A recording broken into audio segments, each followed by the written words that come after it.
Good sperm production మంచిగా అవ్వాలి అంటే మనకు హార్మోన్స్ కూడా అన్ని కరెక్ట్గా నార్మల్ వాల్యూస్లో ఉండాలి. అంటే హార్మోన్స్ అన్ని బ్యాలెన్స్లో ఉన్నప్పుడు ఏంటంటే మనకు బ్రెయిన్ నుంచి కూడా రిలీజ్ అవుతాయి హార్మోన్స్, అండ్ దాని ఎఫెక్ట్ డైరెక్ట్ టెస్టిస్ పైన లేకపోతే ఓవరీస్ పైన ఉండి దాని నుంచి healthy sperms and healthy oocytes పెరగడానికి ఛాన్సెస్ ఉంటాయి. సో బేసికలీ ఫుడ్లో ఏంటంటే హెల్దీ ప్రోటీన్ డైట్ తీసుకోమంటాము.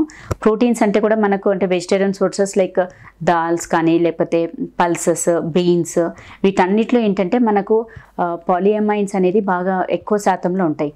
సో పాలియమైన్స్ అనేది ఏంటంటే అది మనకు స్పర్మ్ సెల్ స్విమ్ చేసుకుంటూ వెళ్ళి పాలియమైన్స్ బాగా ఉన్నప్పుడు ఏంటంటే స్పర్మ్ సెల్స్ నుంచి ఏంటంటే మనకు ఫ్యాక్టర్ అంటే దట్స్ ఫర్టిలైజేషన్కి హెల్ప్ అయ్యే ఫ్యాక్టర్ అన్నట్టు. సో స్పర్మ్ సెల్స్ వెళ్ళి ఎగ్తో కాంటాక్ట్ అవ్వంలోనే దాని నుంచి ఈ పాలియమైన్స్ రిలీజ్ అయ్యి కూడా అది ఫర్టిలైజేషన్కి తోడ్పడుతుంది.